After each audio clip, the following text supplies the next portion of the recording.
நம்ம இந்த சீரீஸ்ல சிம்ம ராசியில் பிறந்த பெண்களின் வாழ்க்கை எப்படி இருக்கும் அப்படின்றத நம்ம பார்க்கலாம். சிம்மம் காலபுருஷ 5ஆம் அதிபதி. இவங்க ஸ்திர ராசியில பிறந்ததுனால எப்பயுமே கொள்கை பிடிப்பு நிறைந்தவங்களாக இருப்பாங்க. ஆளுமைத்தன்மை நிறைஞ்சவங்களாக இருப்பாங்க. நிர்வாக திறமை நிறைஞ்சவங்களாக இருப்பாங்க. எப்பயுமே எந்த விஷயத்தை பத்தியும் கவலையே பட மாட்டாங்க. இந்த 12 ராசிகள் கவலையே படாத ராசி ஒண்ணு அப்படின்னு கேட்டீங்கன்னா அது சிம்ம ராசி தான். கடகம் கவலைப்பட்டே வாழ்க்கையை இழக்கும். சிம்ம ராசி கவலைப்படாமலே வாழ்க்கையை இழக்கும். வாழ்க்கையே போனா கூட அவங்க கவலைப்பட மாட்டாங்க. பாத்துக்கலாம், என்ன பெரிய வாழ்க்கை, இதை விட்டா அடுத்து நமக்கு இன்னொன்னு நம்ம விதியில எழுதி இருக்கிறதான நடக்கும், புதுசா நடந்துற போகுது அப்படின்னு எதையுமே யதார்த்தமா ஸ்போர்ட்டிவா எடுத்துக்குவாங்க.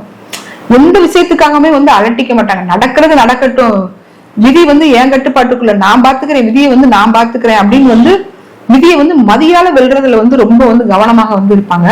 அதாவது எந்த விஷயத்தையுமே அவங்க ரொம்ப சிரத்தை எடுத்து சிரமப்பட்டு செய்ய மாட்டாங்க. டெலிகேஷன் ஆஃப் அத்தாரிட்டின்னு சொல்லுவாங்க இல்லையா, எந்த வேலையையும் எந்த பொறுப்பையும் அடுத்தவங்க கிட்ட ஒப்படைச்சிருவாங்க. தான் அந்த வேலையை செய்யணும், தன்னால மட்டும்தான் முடியும்னு அவங்க நினைக்க மாட்டாங்க.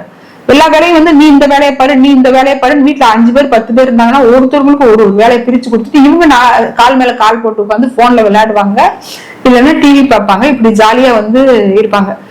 இந்த சிம்மராசியில பிறந்தவங்க மாமியாரையும் மாமனாரையும் தன்னோட கட்டுப்பாட்டுக்குள்ள வச்சுக்குவாங்க. உங்களை மாதிரி எனக்கு ஒரு மாமியார் கிடைக்காது, உங்களை மாதிரி எனக்கு ஒரு மாமனார் கிடைக்க மாட்டாங்க அப்படின்னு அவங்க நல்லா அவங்க காக்கா பிடிக்கிறது, ஐஸ் வைக்கிறது, என்னெல்லாம் முடியுமோ அதெல்லாம் செஞ்சு அவங்கள தன்னோட கட்டுப்பாட்டுக்குள்ள வச்சுக்குவாங்க. இவங்க ஜாலியா இருப்பாங்க. அவங்களுக்காக அவங்க மாமனாரு மாமியாரு நாத்தனாரு வீட்டுக்காரரு எல்லாரும் வேலை பார்ப்பாங்க.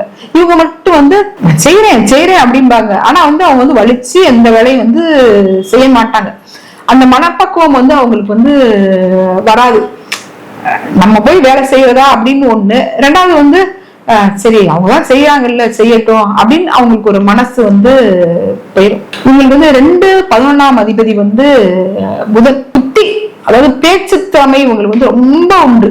ஜோதிடம், ஆன்மீகம், அரசியல், இது மாதிரி எந்த துறையை பத்தி இவங்க பேச சொன்னாலும் நல்லா பேசுவாங்க. அந்த அளவுக்கு பேச்சு திறமை அதிகமா இருக்கு. அந்த பேச்சு திறமையை வச்சே இவங்க நல்லா பணம் சம்பாதிப்பாங்க. லட்சமா சம்பாதிப்பாங்க. இவங்க ஏதாவது ஒரு நிர்வாக பொறுப்புல இருந்தாங்கன்னா, ஒண்ணு அரசியல், அதாவது அரசு உத்தியோகத்துல இருந்தாங்கன்னா அங்க முதன்மை அதிகாரியாக இருப்பாங்க. தனியார் உத்தியோகமாக இருந்தா அங்க சிஇஓ போஸ்ட், இந்த மாதிரி அங்கேயும் ஒரு முதன்மை அதிகாரியாக இருப்பாங்க. சும்மா சாதாரண போஸ்டிங்கெல்லாம் இவங்க எப்பயுமே ஆசைப்பட மாட்டாங்க. சாதாரண போஸ்டிங்ல எல்லாம் இவங்க இருக்கவும் மாட்டாங்க. எந்த துறையில இருக்காங்களோ அந்த துறையில தான் டாப்பரா இருக்கணும். தனக்கு மட்டும்தான் எல்லாமே தெரியும். தான் இருக்கிற துறையில தான் மட்டுமே சிறந்து விளங்கணும் அப்படின்ற மனப்பான்மை இருக்கும். அதே நேரத்துல தன்னோட கருத்தை அடுத்தவங்க மேல திணிக்கவும் மாட்டாங்க. நான் சொல்றதுதான் நீ கேட்கணும்னு சொல்ல மாட்டாங்க, ஆனா கேட்க வச்சிருவாங்க. தன்னோட திறமையால, தன்னோட பேச்சு திறமையால எல்லாரையும் தன்னோட வசப்படுத்திடுவாங்க. அந்த அளவுக்கு இவங்களுக்கு டேலண்ட் உண்டு. ஏன்னா 3ஆம் இடம் மாமியாரு, சாரி 3ஆம் இடம் மாமனாரு, 10ஆம் இடம் மாமியாருன்றதுனால மாமியார் மாமனாரையும் தன்னோட கட்டுப்பாட்டுக்குள்ள வச்சுக்குவாங்கன்னு நம்ம சொல்லிட்டோம். இவங்களுக்கு அழகு ஆடம்பரம் சம்பந்தப்பட்ட தொழில் ரொம்ப சிறப்பா இருக்கும். பியூட்டிஷியன், பொட்டிக்கு, அதுக்கப்புறம் டெய்லருங்க, பார்லரு, இதெல்லாம் அவங்களுக்கு ரொம்ப ரொம்ப சிறப்பா இருக்கும். அதெல்லாம் விட கலைத்துறை அவங்களுக்கு ரொம்ப சப்போர்ட்டிவா இருக்கும். ராசி அதிபதி 3ஆம் இடத்துல நீச்சம், அதாவது சூரியன் 3ஆம் இடத்துல நீச்சம் அப்படின்னாலும் அவங்களுக்கு அந்த கலைத்துறை அவங்களுக்கு ரொம்ப சிறப்பான பலனை அவரை 10 குடையவனாக இருக்கிறதுனால சுக்கிரன் அவங்க ஜாதகத்துல நல்ல நிலையில் இருந்தா கலைத்துறையில இவங்க பெரிய லெவல்ல சாதிப்பாங்க. இவங்க பதிவு திருமணம் பண்ணக்கூடியவங்களாக இருப்பாங்க. ஏன்னா 7ஆம் அதிபதி அப்படின்னு சொல்லக்கூடிய சனி பகவான் 3ஆம் இடத்துல உச்சம் அப்படின்றதுனால இவங்க பதிவு திருமணம் பண்ணக்கூடியவங்களாக இருப்பாங்க. காதல் திருமணம் பண்ணக்கூடியவங்களாக இருப்பாங்க. கலப்பு திருமணம் பண்ணக்கூடியவங்களாக இருப்பாங்க. அந்த காதல் திருமணம் கலப்பு திருமணம் பண்ணா கூட இவங்களோட குலத்துக்கும் கோத்திரவங்களுக்கும் ஈக்குவலான கம்யூனிட்டியாக இருக்கணும் அப்படின்றதுல ஆர்வம் அவங்களுக்கு அதிகமாக இருக்கு. இவங்க கம்யூனிட்டிக்கு ஈக்குவலான கம்யூனிட்டினா தைரியமா இவங்க இன்டர்காஸ்ட் மேரேஜோட பண்ணி ரொம்ப சந்தோஷமா இருப்பாங்க. ஆனா 6 குடையவன் 7 குடையவனாக இருக்கிறதுனால இவங்களுக்கு வரக்கூடிய வாழ்க்கை துணை நல்ல உத்தியோகத்துல இருக்கிறவராக இருப்பாங்க. தொழில இருக்கிறவங்களா இருந்தா இவங்களோட திருமண வாழ்க்கைக்கு பெரிய லெவல்ல நம்ம கேரண்டி சொல்ல முடியாது. உத்தியோகத்துல இருக்கிறவராக இருந்தா இவங்களும் உத்தியோகத்துல இருந்தா 2 பேருமே உத்தியோகத்துல இருந்தா அவங்க திருமண வாழ்க்கை ரொம்ப சிறப்பா இருக்கும். ஆனா ஒருத்தர் உத்தியோகத்துல இருந்து ஒருத்தர் தொழில இருந்தா அவங்களுக்கு திருமண வாழ்க்கை அவ்வளவு சிறப்பாக இருக்காது. குறிப்பா வாழ்க்கை துணை இவங்களுக்கு சுயதொழில் பண்ணக்கூடியவராக இருக்கிறது வரவேற்க தகுந்த விஷயம் அல்ல. இவங்களுக்கு 5ஆம் அதிபதி குரு பகவானே 8ஆம் அதிபதியாக இருக்கிறாரு அப்படின்றதுனால பிள்ளைங்கள் மேல இவங்களுக்கு ஆர்வம் வந்து அதிகமாக இருக்கும். ஆனா கூட அந்த ஆர்வத்தை வந்து அவங்க வந்து வெளியில காட்டிக்க மாட்டாங்க. தனியா போயிட்டு வா, அப்பதான் இந்த உலகத்துல உன்னால வந்து சாதிக்க முடியும், நீ சாதிக்க பிறந்தவள் அப்படின்னு வந்து அவங்க கிட்ட அவங்களோட வாழ்க்கை போட்டு அவங்க கிட்டே ஒப்படைச்சிட்டு இவங்க நிம்மதியா இருப்பாங்க. பிள்ளைங்களை வந்து தனித்து இயங்க கத்து கொடுத்துருவாங்க. காட்டுக்கே ராஜா சிங்கம், அப்ப இவங்க வீட்டுக்கே ராணியா இருப்பாங்க. ஏன்னா மகம் ஜெகமாலும் பிள்ளைய வந்து அதட்டுவாங்க, அதே நேரத்துல அதிகாரத்தை செலுத்துவாங்க. ஆனா அந்த பிள்ளைங்களை வந்து நல்வழிப்படுத்திடுவாங்க. இப்படித்தான் வாழணும், இதுதான் வந்து வாழ்க்கை அப்படின்றத நல்லபடியா அவங்க வந்து கத்துக் கொடுப்பாங்க. ஆனா அவங்களுக்கு வந்து 5 குடையவனே வந்து 8 குடையவனாக இருக்கிறாங்க. அதிர்ஷ்டம் சார்ந்த விஷயங்கள் இவங்களுக்கு எப்பயுமே வந்து தோல்வியை தரும். ஷேர் பண்றது, குறிப்பா 5ஆம் இடத்து கூட வந்து ராகு கனெக்ட் ஆகுதுனால நீங்க எல்லாம் வந்து ஷேர் பண்ணவே வந்து கூடாது.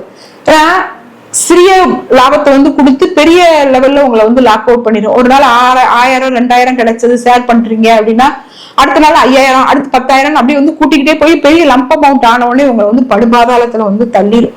உங்க சுயஜாதக ரீதியா 5ஆம் இடம் வந்து நல்லா இருந்தது, 5ஆம் அதிபதி குரு வந்து நல்லா இருக்கிறாரு அப்படின்னா கூட, ஏன்னா அவரே வந்து அட்டமாதிபதி அப்படின்றதுனால தேவையில்லாத விபரீத வழக்கு, வம்பு, அவமானங்கள் இதெல்லாம் வந்து ஏற்படுத்தக்கூடிய சாத்தியக்கூறுகள் இருக்கிறதுனால ரொம்ப கவனமா வந்து இருக்கணும். அது மாதிரி பிள்ளைகளோட திருமண வாழ்க்கையில நீங்க ரொம்ப கவனமா இருக்கணும். ஏன்னா 5ஆம் அதிபதியே வந்து 8ஆம் அதிபதியாக வந்து இருக்கிறதுனால பிள்ளைகளை வந்து நீங்க வந்து எவ்வளவு சுதந்திரமாக வளர்த்தால் கூட, எவ்வளவு தனித்துவமாக வளர்த்தால் கூட அவங்களுக்கு வந்து 5 குடையவனாயே 8 குடையவனாக இருக்கிறார். பிள்ளைகள் மூலமாக உங்களுக்கு வந்து ஒரு வம்பு வழக்கு, பிள்ளைகள் மூலமாக ஒரு மன கஷ்டம், பூர்வீக சொத்து மூலமாக உங்களுக்கு ஒரு மன கஷ்டம் வர்றதுக்கு வாய்ப்புகள் வந்து அதிகமாக இருக்குது. அது மாதிரி நீங்க வந்து குலதெய்வ பிரார்த்தனைகளை வந்து ரொம்ப காலம் வந்து தள்ளி வைக்கிட்டே வரக்கூடாது. இவங்க எல்லாம் என்ன செய்வாங்க, ஒரு வேண்டுதல் பிரார்த்தனை வச்சிருவாங்க, இல்ல செய்ய முடியாத ஒரு வேண்டுதலையோ பிரார்த்தனையோ வச்சுட்டு 10 வருஷம் 12 வருஷம் அந்த பிரார்த்தனைகளை வந்து நிறைவேற்றாம இருப்பாங்க. திரும்பி யாராவது பிரசன்னம் பார்க்க வராங்கன்னு வச்சுக்கோங்க, 5 8ஆம் இடம் வந்து கனெக்ட் ஆனா நீங்க வந்து பிரார்த்தனை ஏதோ வச்சு வந்து செய்யாம இருக்கிறீங்களா, இத்தனை வருஷம் ஆகுதா அப்படின்னு கேட்டா ஆமாம்பாங்க. 8 வருஷம் ஆகுதா 10 வருஷம் ஆகுதான்னு ஆமாம்பாங்க.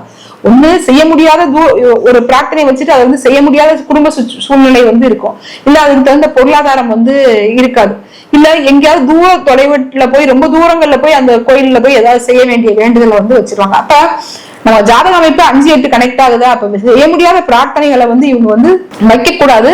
அப்படி வச்சுட்டாங்கன்னா அதை வந்து நிறைவேற்றுறதுக்கு வந்து முயற்சி பண்ணணும். அது மாதிரி இவங்களுக்கு வந்து செவ்வாய் வந்து ஏக யோகாதிபதிங்க, 4 குடையவரும் அவர் தான், 9 குடையவரும் அவர் தான். சிம்ம ராசி சிம்ம லக்கணத்துக்கு தாய் தந்தையோட ஆதரவும் அனுசரணையும் ரொம்ப உண்டு. இவங்க வாழ்க்கையில வந்து இவங்களோட பாதி வேலையை தாய் தந்தையை தான் வந்து அதிகமா வந்து செய்வாங்க. இவங்க கஷ்டப்படக்கூடாதுன்றதுக்காக தாய் தந்தையர் எல்லாமே வந்து செஞ்சு கொடுத்துருவாங்க. தாய் வழி சொத்து உண்டு, தந்தை வழி சொத்து உண்டு, சுய உழைப்பு சொத்து உண்டு, தாய் தந்தையோட அன்பும் ஆசீர்வாதமும் உண்டு.